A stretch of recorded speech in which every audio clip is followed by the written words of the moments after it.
नाशिकमध्ये पावसाचा हाहाकार, गोदावरी नदीने धोक्याची पातळी ओलांडली। रामकुंड परिसरातील दुकानांमध्ये शिरलं पुराचं पाणी, जनजीवन विस्कळीत।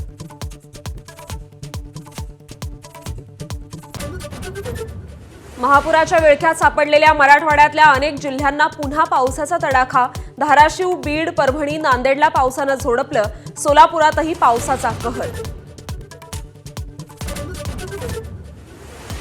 संभाजीनगर जिल्ह्यात पावसाचं थैमान, अनेक भागातील घरात आणि सोसायट्यांमध्ये शिरलं पाणी। अनेक कंपन्यांमध्ये पाणी शिरल्यानं कोट्यवधींचं नुकसान।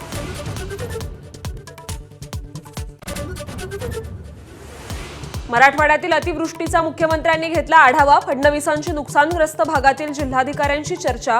फील्डवर उतरून काम करण्याच्या स्पष्ट सूचना। मुंबई, रायगड, पालघर, ठाण्यासाठी रेड अलर्ट। उत्तर महाराष्ट्रातही जोरदार पावसाची शक्यता। हवामान विभागाचा अंदाज। मराठवाड्यात पूर परिस्थितीमुळे अडचणींचा सामना।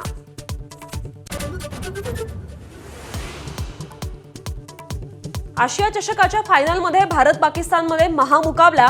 आशिया कपमध्ये 41 वर्षांनी दोन्ही संघ आमने सामने। दुबईच्या मैदानावर हाय व्होल्टेज लढत।